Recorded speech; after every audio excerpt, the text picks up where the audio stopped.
It's now time for this month's broadcast of Learning Now TV.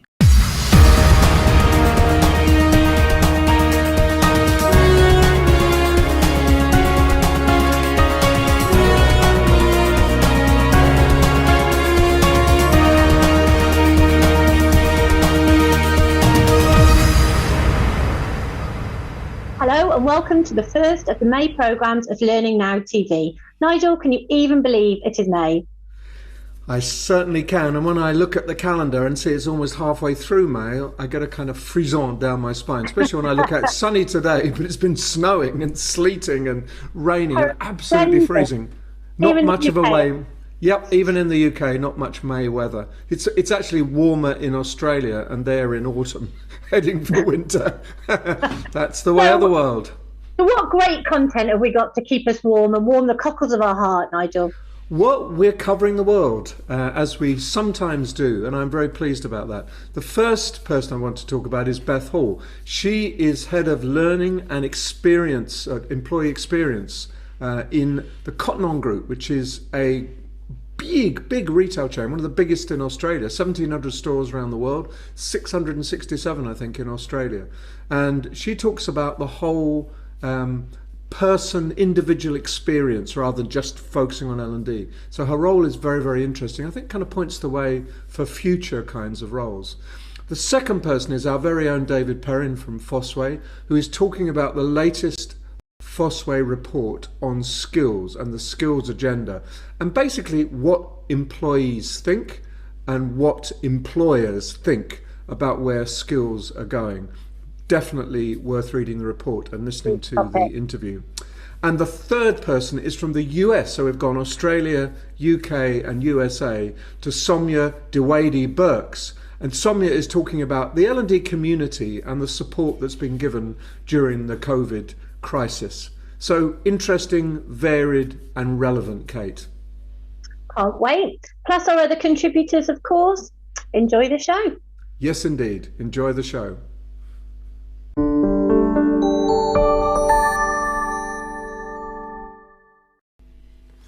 This morning, we're travelling to Australia. And I'm absolutely thrilled that Beth Hall, who is the Group Experience and Development Head at Cotton On Group, is going to talk to me this morning. Cotton On Group is a huge retail chain that people might not have heard of it in the Northern Hemisphere, but in the Southern Hemisphere it's huge, 1,700 stores. And Beth is the head of development and experience and learning and all that stuff at Cotton On. What I want to start with, Beth, first of all, welcome. It's really good to see you and thanks for talking to me. But my first question is, just tell me, what is the difference between your role with that job title and a conventional head of L&D, group head of L&D, for example? So I was actually the group head of L&D when I originally started with Cotton On Group, and then slowly but surely development became a vehicle almost to be able to affect change. And I started for myself in wellness and diversity and inclusion and equity. And then I found myself in more of the career side of things. So the head of people experience and development really is about looking at the needs of our people, scanning the macro and the micro environment to understand what it is that they need, building the strategy in order to be able to deliver on what they need, and then partnering with the right people across the business to make that happen. So from a development perspective, it's moved way beyond the basic training in terms of the ability to do the job and really focused on the whole person and their experience with the group. Give me an example of that. So I'm working in Cotton On Group. How would I interface? How would I link in with you? And what could you do to help me with my job, my career, my prospects? In terms of helping you with your job, we have a digital learning platform that will give you everything that you need in order to be able to deliver in your role. So whatever piece of knowledge or skills required, you can tap into that, or you can indeed tap into your peers and your leader. In terms of your career and your life, you can come to us for emotional intelligence training. You can come to us for wellness training. We can help you with understanding bias and discrimination. We can help you in terms of unlocking your career. So with 22,000 team members, it really does depend what need it is that we're trying to solve for. And we really do focus on the leader, people work for people. So if we have a great relationship with our managers and our team members, and they're able to source all of these different things from them, our role really is to facilitate that happening. So enabling our leaders with all the tools they need. So you're almost taking yourself directly out of the equation. It's not you, it's you helping others to help the organization move forward, particularly working with your team leaders. Is that a fair statement?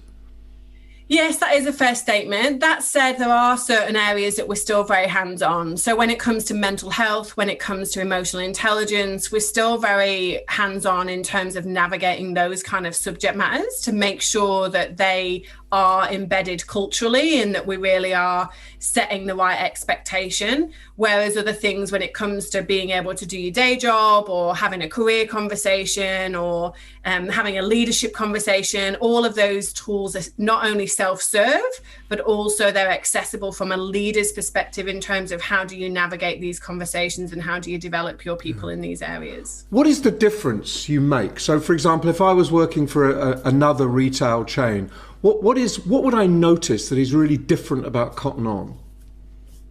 We care about the whole person. So we're not focused on the task. The task is something we do. It's brushing our teeth in the morning. It's something that we just need to create as a habitual thing. We're really focused on how do we make a positive difference in people's lives. And in order to do that, we need to really be in tune of what's going on in their lives. So when COVID hit and a lot of organizations were looking at their training departments and standing them down or questioning whether they needed them for the next phase, we were actually ramping up. We were going, okay, our role now is to engage our people. Our role is to give them purpose and meaning for the next however many months they're in lockdown.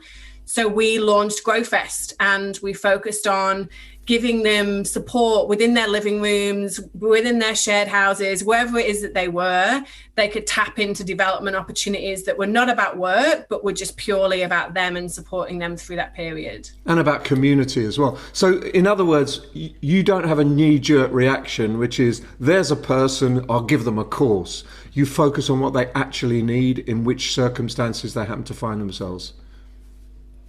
Yeah, definitely. And often, we'll look at the individual and we'll go, okay, well, if this individual is having this challenge, how do we widen our lens and look at whether there's other people having that challenge too? Now, we operate in 17 countries, so the skill gaps and the requirements are very different. And we really do focus on equity. So, we've just launched our EQ program to the globe and people go, oh, is everyone ready for that? Like, should we be giving that level of material out to our casual workforce as an example? And my response is, well, if they've not been raised by people that are able to teach them these emotional intelligence skills, then we need to give them a leg up and we need to help them to be able to operate on the same playing field as people that have received those things growing up. So we focus on the individual, but then we very quickly zoom out and go, is this actually a global need? And would you say that you care as much about a casual Saturday worker who does 4 hours every Saturday as you do someone who's a full-time member of staff? Oh, 100%, even more so, because the casuals are the future of our workforce. And when you actually look at the casual team members, they're the ones that tell us what's going on. If when we look at what's happening and the trends in the environment, they're the first ones that's the early sign to go, this is something that we should be alerted to. Whereas our full-time team members, not that they've been institutionalized at all, but they just know what they know from working at the group, and therefore there isn't a lot of new or different thinking. Our casual workforce, because it's more transient in the retail industry and the distribution centers, it actually allows us to learn from them. So very much we do a bottom-up approach as opposed to we tell you what's important. How do you know what to do? You must be plugged in with the executive and the direction of the company so that you have a clear line of sight through policy, through to action. Is that fair? Yeah, very much so. So I work directly with the owner, Nige, and with the CEO on the business strategy, because if I don't fully understand what it is that we're going after, then I'm not in an informed position to be able to close those skill gaps before they even become skill gaps. So it's very much being in tune with the strategy, but equally it's being in tune with what's happening for our people too. So often we'll actually feed into the strategy to say, hey, this is a thing, it's getting bigger. it's starting small, but we see this being a real gap in the future. And then we start to inform business strategy just as much as the strategy informs us. So you're a kind of carrier, a message carrier from Nigel, the founder of the company, who's still with you. By the way, fabulous name that he's got. It's clearly totally linked to his success in Cotton On Group. But it's linked. You carry these messages from the top and you interpret them, and therefore you deliver and enable and facilitate, so that you kind of deliver the messages, but it not directly but indirectly. So your job is to kind of ramp up. So what one statement from the top becomes a whole raft of activity rippling right through the company. Is that the kind of process? Yeah, look, I think we have a comms team that do an amazing job of capturing messages and sharing them across the globe. I really like the term you used, enable, there. So we do very much see ourselves as enablers and helping our people ask great questions of themselves, helping our people be curious about what that means to them, whatever that message may be. So we really focus on elevating the critical thinking of our team so that they can navigate whatever is that's thrown at them. We don't suggest for a moment that we have all the answers, and therefore it's a push model whereby we're going to tell them the way it is, because often they're the ones that come straight back at us and tell us something that we didn't know. So it's really about facilitating and enabling people to be able to get where they want to be. Driven by the values, very strong values in Cotton On Group. So would you see that that's your kind of roadmap in a way? Yeah, very much so. One of our values is ever better. So therefore that growth mindset that Carol Dweck speaks so clearly about is really just embedded in our business. Personal leadership is another one of our values. So really focused on the ownership on the individual in order to be able to go and identify their gaps and close the gaps that are relevant to them. We've got a keep it real value, which is really about just say it as it is. Like, let's not try and package something up to be something that it isn't. Fun's one of our values. So we always make sure that we're having a bit of a laugh along the way and we don't take ourselves too seriously. So I'd say the values definitely guide everything that we do at the group. What gets you up in the morning? What motivates you? What motivates me is being able to make a difference in people's lives. And that, I know that sounds very corny, but when I've had a couple of EQ sessions this morning where we've been able to provide this two individuals just today with a language around why they are the way they are and help them see things that they otherwise wouldn't have seen in order to be able to help them along their way. So even, just those small moments and small differences that we can make, or the 22,000 people that are logging onto our digital learning platform in 19 countries, like if we just give them one piece of information that empowers them in order to be able to think differently or operate differently, like that's what, it gives me goosebumps, just the thought of being able to support those people and provide equity to them to be able to navigate whatever it is that they're dealing with, but also to be able to achieve whatever it is that they want to achieve. Yeah, Beth, I think it's been a really good conversation. But in some ways, you kind of point the way forward, don't you? That you've gone from a narrow focus on what people need in terms of skills and competencies to this broad focus on the whole person and helping people basically do the best job they possibly can and be the best person that they possibly can. And that, to me, is a real tribute to the journey that you've been on and the company that you work for. So, Beth, it's been a real pleasure talking to you. Thank you so much for your time. That was an excellent discussion. Thank you. Really appreciate you having me.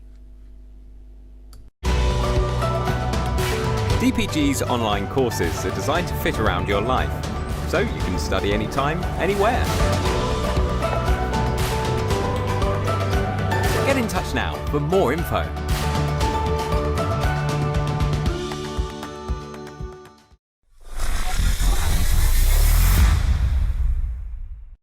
Robin Hoyle is back. I bet you've never heard me say that statement. And we're very grateful to Robin, who comes up with every month something relevant and interesting.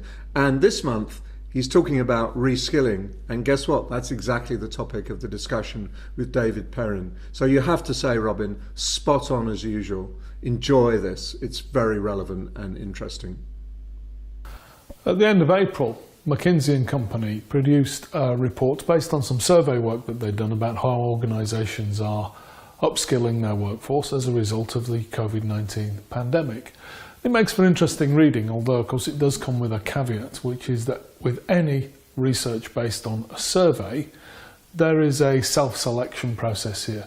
First of all, the individuals who complete the survey self-select into it, and secondly, people very often overinflate or overestimate how well they're doing things.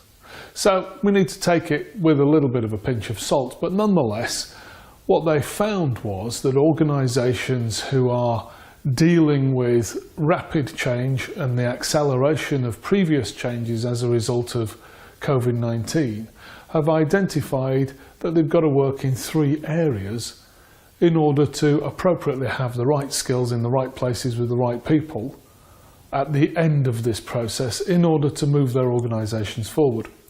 And what McKinsey's have said is that the first stage there is to scout out what's necessary, which is really about analysing the skills that you have, skills that you need, identifying where the gaps are and taking action to address those gaps. Then you need to shape the response. And fundamentally that's about designing programs or redesigning the organisation in some way so that again you have the right people with the right skills in the right places. And then part of that is also about doing that at scale. And that really talks to the third area, which is really about shift. So having scouted things out, shaped what the response is, McKinsey say you then need to shift to a new way of working, a new way of building those skills, and to do that at scale across the organisation. And somewhere within there, there's a process of looking at measurement and return on investment and impact. So fundamentally what they've identified then are 9 activities. And as you can see, of those 9 activities, the first 3, which are about assessment and understanding what people need, about half of the organisations that responded have said that yeah, they're on with that. They're doing some work around those areas. You come down to the shape area though, which is about designing responses to that information, working out how they're going to address those skill gaps, move people around, redeploy, train, rehire, and in some cases release people whose skills are no longer relevant. Then less than a half have got to that stage. And then finally, when it comes to rolling that out at scale across the whole organisation, and of course with McKinsey and Company you're talking generally about organisations with global reach or significant numbers of employees, then there's around about only a quarter of people who've done that, and of course at the bottom of that list, as usual, is the measurement of impact and return on investment. Now, a little bit of a note there. That seems to me to be entirely in line with expectation. So if you're responding to post-COVID skill requirements, you've had significantly less than a year. You've probably had only a few months to do so. So the idea that you should be able or could be able to measure impact and return on investment at that stage just seems too soon to me in any case. So I'm not surprised by that. And a little note for anybody who's organising an awards ceremony anytime soon for learning and development. Impact takes longer very often than we allow people to measure it. So rather than promoting a kind of short-term thinking, which just means that we start measuring engagement with learning activities, let's give people the opportunity to really think about whether this is bedded down and deliver long-term and sustainable change in the organisation. So that impact measure should be low, and in fact I would be very surprised if anybody's done a significant return on investment or impact study given that they've had less than a year to implement these activities. So those are the 9 areas that we're talking about, and in 3 specific disciplines: scouting, shaping and shifting performance.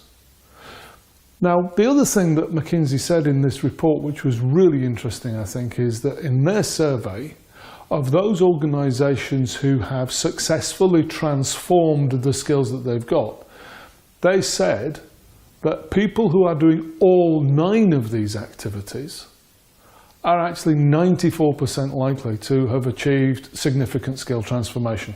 Now, I've already given you plenty of caveats about self-selecting surveys and also about the idea that measuring impact and return on investment might be a little bit too soon. But nonetheless, that confidence that organisations have, that if they can properly do all of these things effectively and with great focus, put resources into it, make it happen, then they're very successful at transforming skills. And what that leads me to conclude is two things. The first is, skill transformation isn't just about putting a course on. It involves looking at the requirements across the business. It requires looking at the future of the organisation and the skills that it will need in the future. But it also means taking that approach to being able to scale up those initiatives. We're not talking about 10 or 20 managers over here or a couple of departments over there. We're talking about the entire organisation shifting the way that it does work and the way that it thinks about that work. So that's a very different pattern, I think, from what we do quite a lot in learning and development, which is organise a course or put a sticking plaster over something. This is long-term change, and it requires a really focused investment of time and effort to deliver the kinds of results that we would like to see.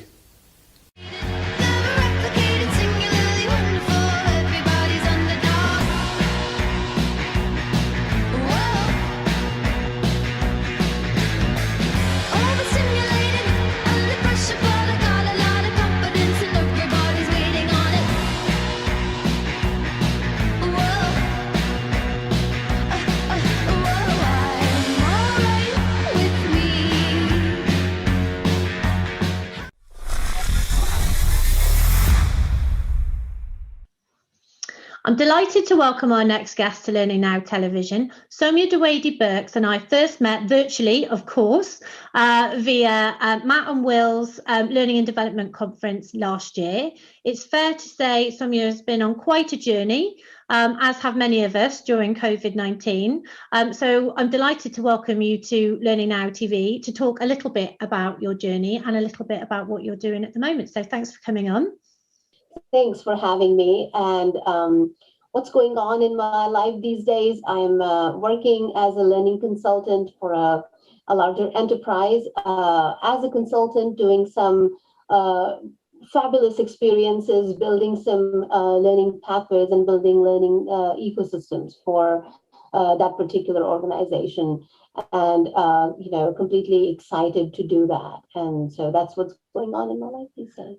Because when we first met, you were working for the government, and then obviously you had the kind of the initial support for them and their people during the early stages of the pandemic. Then obviously there was a wave of, kind of redundancies and all of that kind of stuff.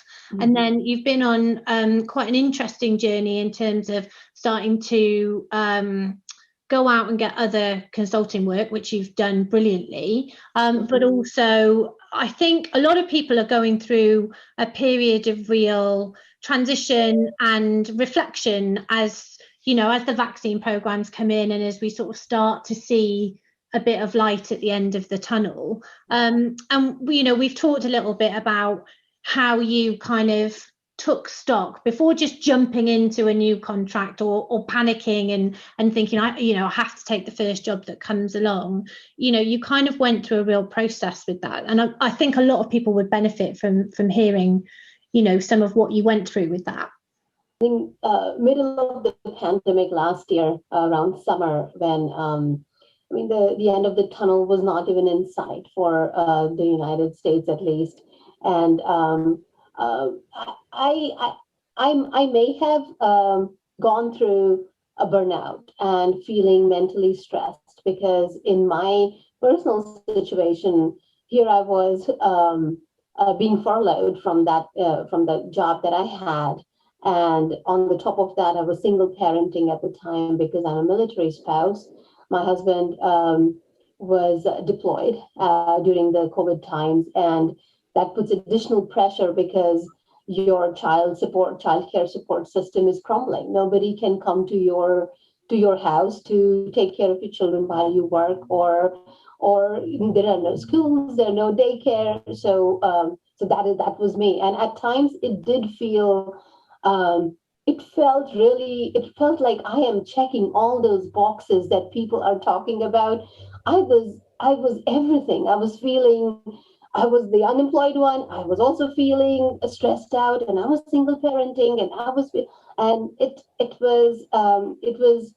was a time, I think, it was a lot to take, as well as to keep going on, because when you're single parenting, you're also you have to take care of your children. You have to take care of your family, and so I can say that many of us who have been taking care of their loved ones, they have been on the same boat as I have been. And talk to me about the kind of your reflection around, what really brings you joy professionally. I mean, my expression is, looking at what makes my heart sing. So I think we're on the same sort of page with that. And how did you kind of carve out the space to do that? And what would you, I guess, what would your tips be to somebody else in the same position?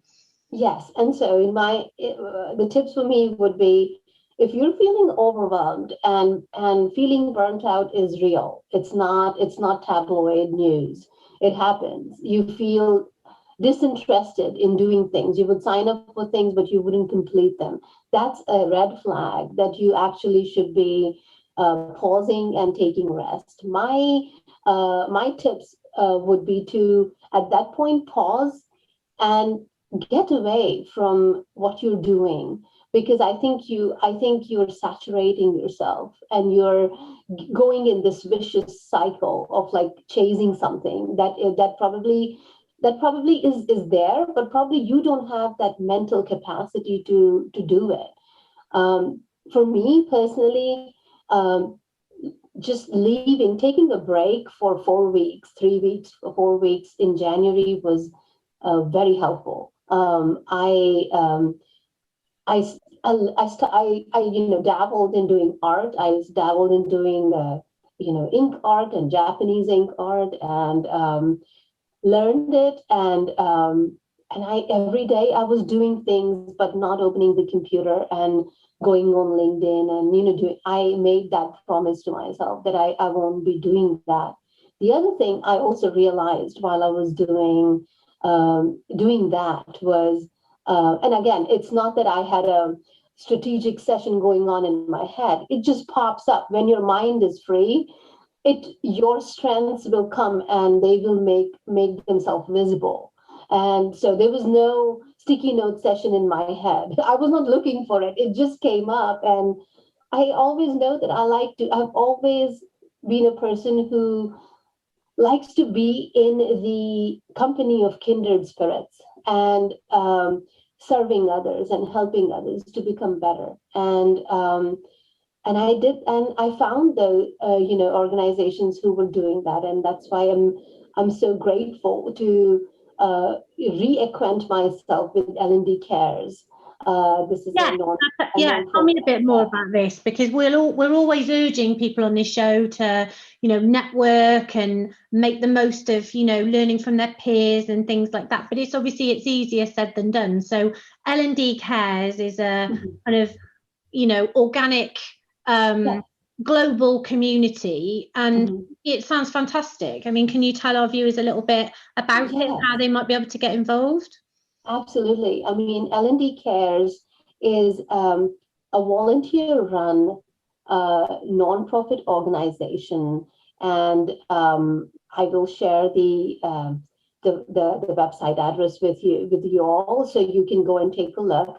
It is our target audience, whom we want, are all spheres and angles of L&D. So whether you're a job seeker, whether you are a hiring manager who's looking for L&D talent, or whether you are in the talent acquisition. So and whether you are you're hiring and you're a business and you're hiring. And so all these four angles towards L&D and addressing the L&D job redundancy that happened last year.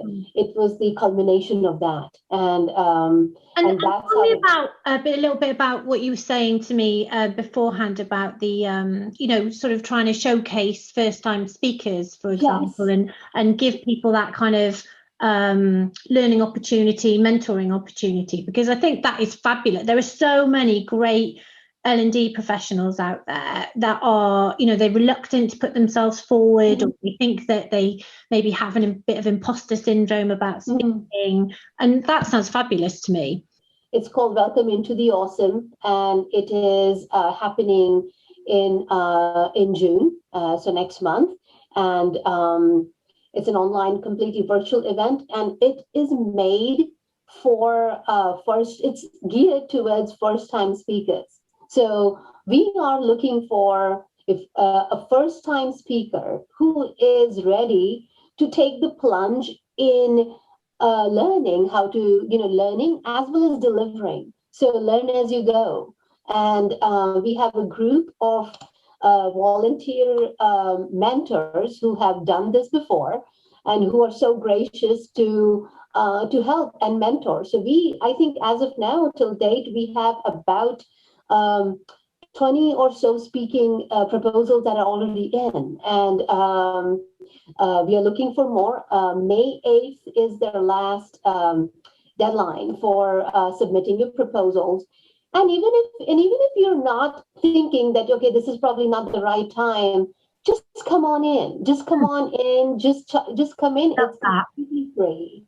I love that sense of inclusivity, and I come up against people who have those barriers or aren't sure where to start all the time. So I mean, I just think it's just fantastic example of how you've worked on yourself, you've carved out that time for reflection, and completely got your career back on track after the pandemic, well, not after, but after the initial shock of the pandemic, but have also tapped in to this network that anyone can tap into. So I just think that's absolutely fantastic. Now we could talk all day, but we're going to run out of time. But just very quickly, what are you seeing in your role now as the priorities within learning, now that we're a year and a bit on into the pandemic and after the initial shocks? What are the kind of top 2 or 3 things that you're seeing as a priority within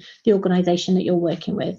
For us, the big priorities that we're working for are upskilling and providing the learning that aligns with upskilling of our current pool of employees that we have, our recruiters and our consultants, whom we send to different projects to different larger organizations.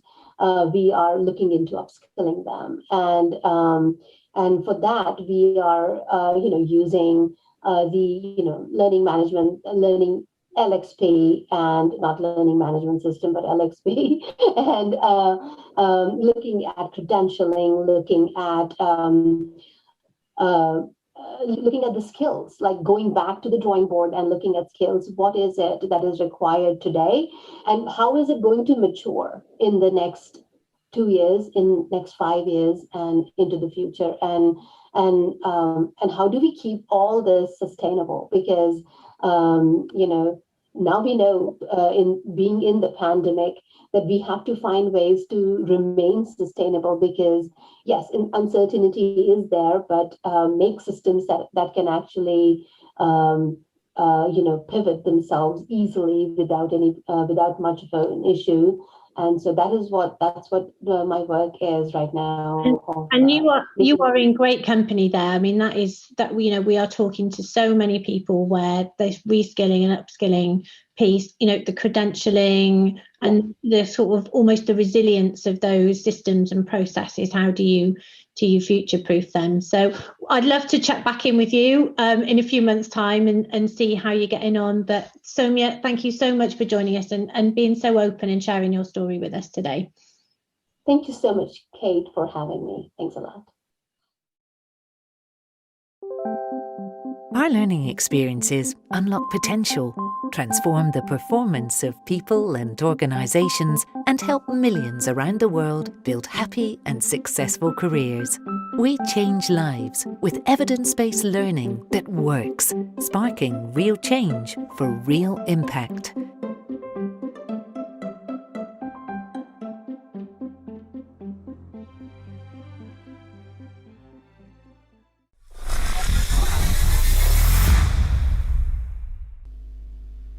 up, we have another fascinating interview from the third sector. Our intrepid reporter, Michelle Parry-Slater, is talking to Jacqueline Turley of the British Pregnancy Advisory Service. She's L&D manager doing some really important work in a really important field. So check this out. For this month's Charity Learning Consortium piece for Learning Now TV, I am really pleased to be talking to Jacqueline Turley. Jacqueline will be able to talk to us about some fantastic work that's gone on in her organisation over the course of lockdown. Jacqueline, welcome to Learning Now TV. Do tell us a little bit about yourself and your organisation. Thank you. Michelle, so I'm Jacqueline Turley. I am the Learning and Development Manager for BPAS, which is the British Pregnancy Advisory Service, and we're one of the #1 providers of reproductive healthcare in the charity sector for women. Brilliant. Okay. And as Learning and Development Manager, you've obviously seen a big change during 2020. And I understand that you have kind of split your learning offer as a result. Talk us through, what did you do before and what are you doing now? Okay, so I joined BPAS in January 2020, initially brought in to have a look at the L&D strategy and try and revamp it, bring it more in line with 21st century. So I have a total commercial and retail background. So it was my first trek into the charity sector, if you like. So the reason we needed to do it was we had quite an old-fashioned offering. It was very classroom-based lecture. So joined in January, and of course then the pandemic hit us, which meant we had to pull everything forward that we had planned to do quite urgently, because all of our clinical staff still needed to keep those skills that they have alive. So we looked at splitting out the training, as you said. So we looked at what do they need to know to be able to do their job, but then the competence skills-based side and the knowledge side about how they put all of that knowledge into practice. So, and looked at some of the behavioural aspects of it as well. So we transitioned all of our knowledge-based learning to online offering, and then held skills workshops online via Teams, Zooms, but also we trained all of our lead nurses into how to be assessors. So when people took that knowledge back into the workplace, they were then assessed at putting it all into practice as well. So a complete blended approach, which was, it was groundbreaking for us. It was so different to what we'd been offering before. Okay, so very different approach, one that seems to have worked from all accounts. We'll talk about a bit more in a moment, but just talk me through this knowledge base, this theory online piece. So you're taking what traditionally would have been a little bit more of a lecture type classroom, and you're moving it into an online. What was that? What did that look like? How did you do that? Okay, so we took all of the notes that traditionally people were sat in a classroom, you had a lecturer at the front, read through a PowerPoint. So we took that PowerPoint presentation and made it far more interactive. So we put case studies in there. There are quizzes for people to do as well as they go through, and it does have the voiceover. So it's completely blended, and that means everybody is catered for, if you like. The people that like the real theoretical stuff where they can read it, they can turn the voice off. People that like to listen can listen to the voice. And then you have some of the case studies where people can sit there and make notes against as well. Cool. And all of that's hosted on our sponsor Charity Learning Consortium's site, which is great for them and great for you. It makes it really easy for everybody. Did it work? It absolutely did work. So there was I wouldn't say resistance, that's a bit strong. It was because this was so new, but we had to find a way because of the pandemic to make sure all these clinical people were getting their training. And we've actually transitioned 95% of our clinical training is now online. So we took everything, used all of our subject matter experts to deliver that content. We brought in a digital training specialist, so we don't have a huge team. We've done all this with just a team of 4 in the L&D department, but we used all of the people that are subject matter experts within the business to put this training together. And we also took advantage of some really, really great free resources that are out there from the faculties of sexual reproductive health and from the Royal College as well. So we've got the advantage of being able to bring stuff in from outside, which you perhaps couldn't do in that face-to-face session, plus also the consistency of your subject matter expertise. So everyone's hearing and seeing the same and going through the same learning experience. Yes. were there any other reasons? I mean, the pandemic has been a big reason for a lot of people to move over to a digital offering rather than a face-to-face offering. But did you have other reasons for that? We really just wanted to revamp it. We had a traditional training centre in the middle of the country that people used to have to travel to, and that included overnight stays. So you could have like a 3-hour training course that people would have to travel from the north of England or the south of England to that centre, which took them out of the business for quite a long time. Doing it this way has negated that cost. So we've had a huge cost saving, which for us has been really beneficial as a charity, because we've been able to plough that money back into providing a service to women rather than spending it on training, accommodation, venues and things like that. Perfect. So the opportunities here for the cost saving, for the geographical disbursement, for, you know, not just saving the money, but actually giving a better learning offer seems to really headed in your favour. Did you have people on furlough who would be able to access this learning that otherwise wouldn't? Or did you have, situation where your spend went down? Can you talk us through a little bit of the data? Yeah, absolutely. We love data. Yes. So, yes, we did have people on furlough.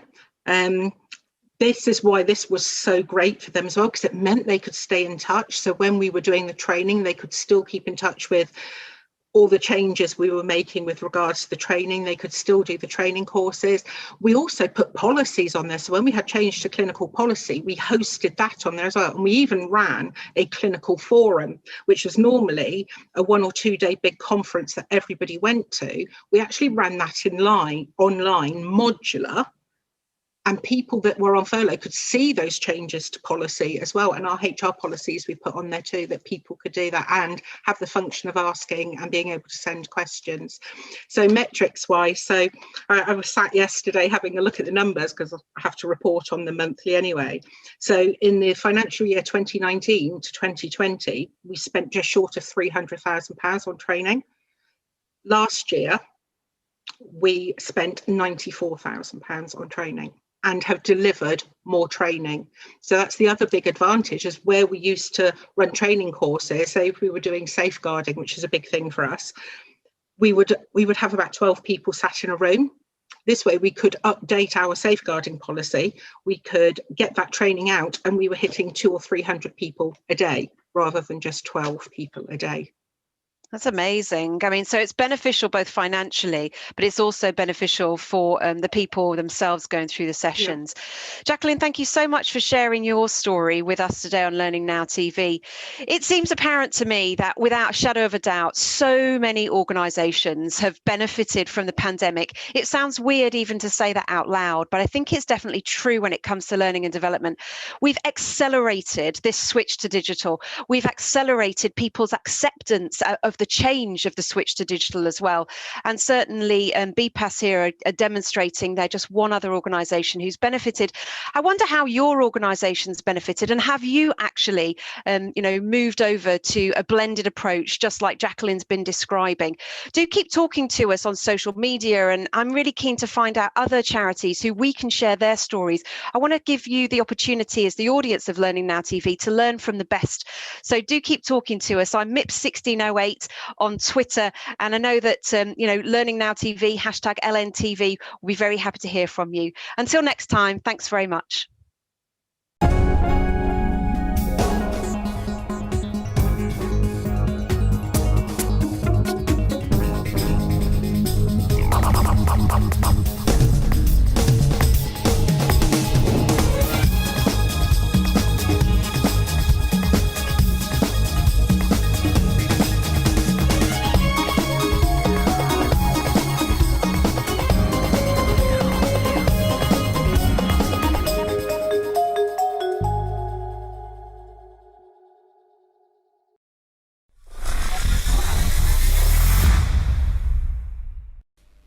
We're here to talk about skills and reskilling, and I'm really thrilled and delighted to be joined by David Perring, who is one of the head honchos at Fosway.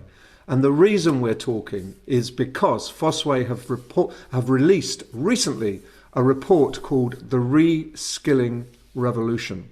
And interestingly, reskilling is what everyone is talking about. I was on the Degreed conference yesterday, and what did they talk about the whole way through? Reskilling, reskilling, reskilling.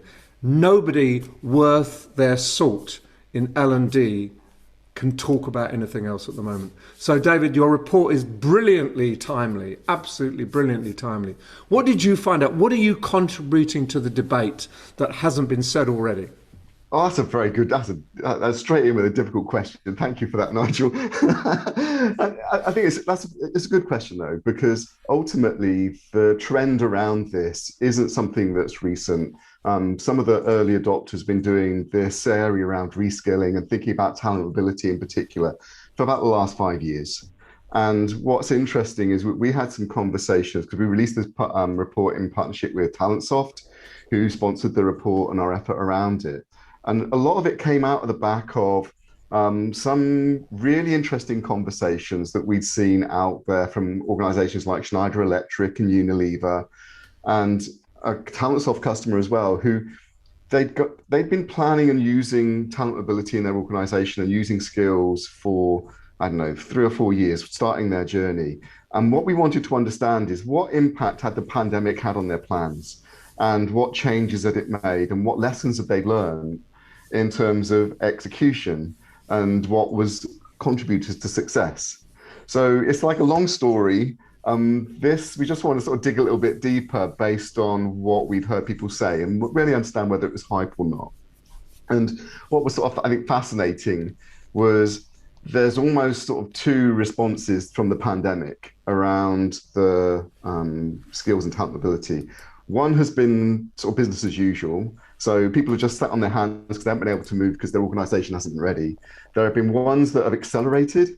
So they've sort of had their plans and it's almost been business as usual, but they've just been able to do more with what they were doing. And then there's a final group who've just sort of almost reacted, and they sometimes had plans in the background which they'd never been able to activate. And there are ones that just reacted at the time, but they were able to get the stakeholder buy-in to really try to say, in order to help our organization cope with the rapid amount of change that COVID has brought, then we need to think about skills, need to think about upskilling, reskilling, and also about how we help the organization pivot or change and help and enable our people to move with that. So it's been really interesting. Yes, it's a great answer. And yeah. What's fascinating is that the unanimity in the data, that only 4% thought that skills importance had decreased. 4%. Yeah, exactly. Only 15% thought that the skills agenda hadn't accelerated. And only 6% thought that talent mobility, the importance of talent mobility had decreased. So therefore, there's this incredible push. So what COVID has done, it's almost like a wake-up call, isn't it? Exactly. Suddenly they realised we need people to be more agile. We need people to pivot. We need to increase the level of digital skills. So all of these kind of fissures that have been revealed in the organisation, suddenly skills are the answer. We need to have a completely different agenda. Yeah, it's very interesting. And what's interesting is actually knowing what skills people have and helping them connect to new opportunities. Yes. And I think that's one of the key things is, and I think that's something that L&D people should take away, is this isn't just a skills only story. It's about how you empower individuals to fulfill their potential in the organization. So it means actually reaching out across silos, so that you reach out across into the performance silo, you reach out into the recruiting and employee value proposition silo, you reach almost across every layer of HR to say, how does skills drive greater agility, drive better harnessing of our resources? How does it energize our organization to perform better? And how do we lift up almost the overall employee engagement and build our brand, right? Because it's a good thing to do, almost democratize access. You're absolutely right. And I think anyone coming from this saying, oh, we just got to give people more courses to develop their skills is completely naive. I love the little graphic that you've put in I don't know what page it's in, somewhere in the middle, called the employee value, the HR value. Yeah. And what you're saying is that one of the problems is that HR is fragmented. It doesn't operate across the value chain. And until it does, you'll never get that link between commitment, motivation, engagement, skill development, lifelong learning, growth mindset. All of these things are linked. And it's the holistic response which is going to deliver the bacon, isn't it? Rather than exactly. Isolated panic response, give them more of this, give them less of that. That's not going to work. So this is about changing organizations pretty fundamentally, I think. And that's why I find the report so interesting. Yeah, and I think what we try to do is capture some of the lessons learned that organizations have sort of picked up, think about where some of the difficulties are. And some of those are really fundamental, foundational. So things like identifying what skills you have. Actually, so a technical phrase of your skills ontology, actually understanding what that is not a trivial exercise. And lots of innovations in the market space around AI and self-reporting and diagnostics and pulling information from multiple sources has made that easier. There are providers out there who claim they can do it in 15 days, right? And keep it as a living ontology.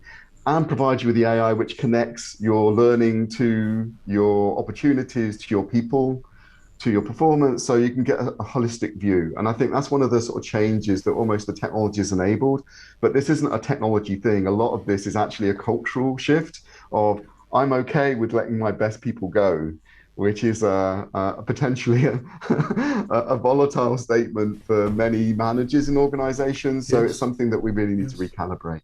You're absolutely right. And the fact that only 45% of the respondents believe they're doing a good job in understanding the skills profile. And you're right, it's not just throw technology, it's an AI issue. No, it isn't. It's a combination of AI, good conversations, peer review, essentially informal learning. The solution is complicated, but technology has definitely got a role to play. And I think those who, I was looking at a framework for a company that I won't mention, and they had something like 65 skills across 8 skill levels, and this unbelievably complicated mapping process and I thought, is that really the way forward? Would that make me feel confident?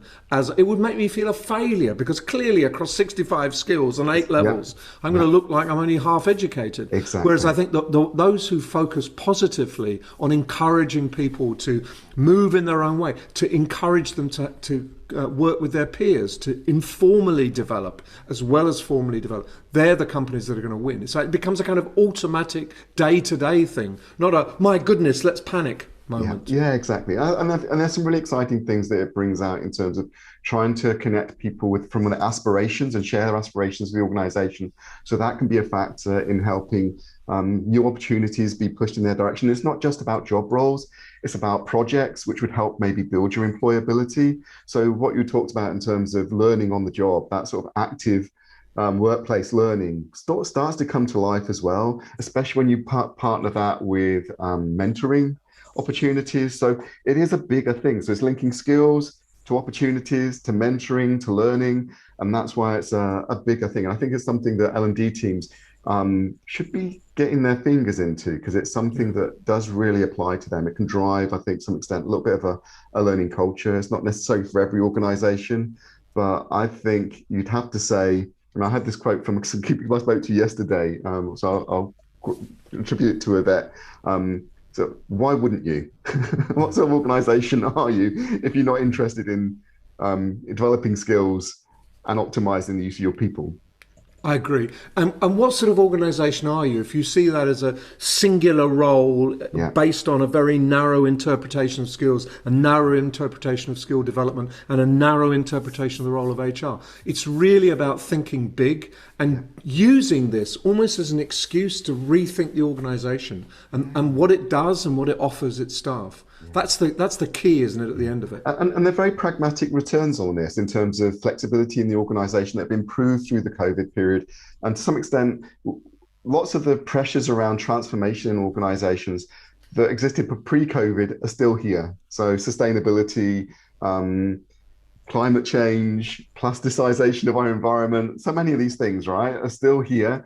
Issues around inclusion, or exclusion, diversity, they're still here. We need to push those forward. And actually, I think some of these tools are actually opening the door around that. It's still a formative area. There's still a lot of progress to be made, but I think it's something that L&D teams should be looking at, researching, if they haven't done already, and getting involved in, because it's probably happening in your organization. This is the best agenda for L&D that I have come across. You know, I think everybody should read this report. There's the crawl on the screen, so people can download it completely free. It is 27 pages. I found it a delight because of its holistic response and its agenda setting challenge. So David Perring from Fosway, it's been an absolute pleasure to talk to you. Thank you so much for drawing my attention to this report. And I hope that the two of us can draw wider attention to it in L&D and beyond. Thanks, Nigel.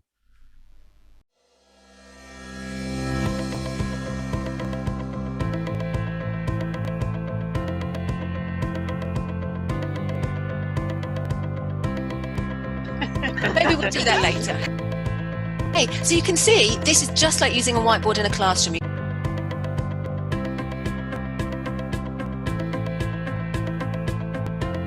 And then you do my 3-year-old's favourite, you just have a nice little wiggle. 1, 2, 3, rate it now.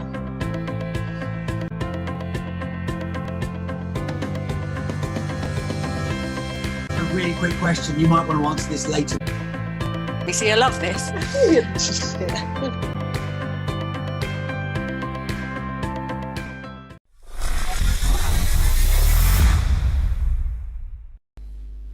Well, that's the end of another really interesting 2 weeks of items. So, Kate, what were the highlights for you? I think there were a couple of things for me that stood out. I think Beth's story is fascinating. I love hearing stories from the front line like hers. I think the reskilling and skills agenda is just such a huge topic. And obviously I'm privy to a front row seat of the Fosway research, but hearing Robin talk about it, I'm seeing more and more commentary about it elsewhere as well in the press and LinkedIn. And this is definitely something that organizations are grappling with right now. You know, how do you categorize skills? How do you prove proficiency? And how do you scale that across different continents, different elements, different areas of the world? I think it's a topic that's going to run and run. So, I do have a bias towards the research, of course, but I think it's overall a fascinating area. It is. And also I think all three of our main speakers are talking more globally than focusing on their narrow territory. That Beth, I think, really images, I reckon, the future of learning and development. In other words, integrated into the organization, doing as little as possible directly and as much as possible enabling, and focusing on what is needed. And that might be wellness, it might be community building, it might be skill development, but basically offering up what the organization needs in terms of its employees. So she's there to help employees be their best in order that the organization can be its best. It's a really exciting role.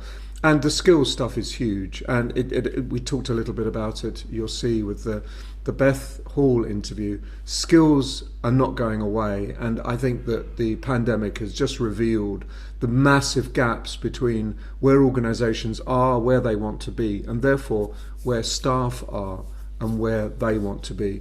Great stuff, and very good points being made. I really like Sonia's story as well. I think a lot of people will have been through what she's been through in the last year, and the kind of initiative around L&D Cares. I think, that's something that as Learning Now Television, we can fully get behind as well, to think that we're nurturing skills in our own sector as well as helping organisations sort theirs out en masse. 100% agree. And of course, what Sonia's talking about is a kind of reskilling as well, but it's also reskilling plus attitude. So, and that's a kind of lesson for everybody. It's not just purely about competence. It's about attitude, positivity, growth mindset, a belief you can do it, and reaching out to friends who can support you. So in some ways, that is exactly the way forward for everybody in every organization. So we kind of nailed it in this program. I think we made some very, very good and future points. So What have we got coming up? Have we got finally some face-to-face events as well as the online ones? Very nearly, Nigel, very nearly. So 15th to the 17th of June, CIPD are hosting their Festival of Work online because it's obviously pre that all-important date in June. But the LPI are optimistically scheduling Learning Live on the 8th and 9th of September in London in person. And World of Learning, a stalwart of the events industry, is back in the NEC in Birmingham on the 5th and 6th of October. Fingers crossed. Hey, yeah, fingers crossed for all of them. I hope to goodness we'll get back to some live events and a chance to meet each other once more. So we'll be back on the 27th of May and we'll look forward to seeing you there.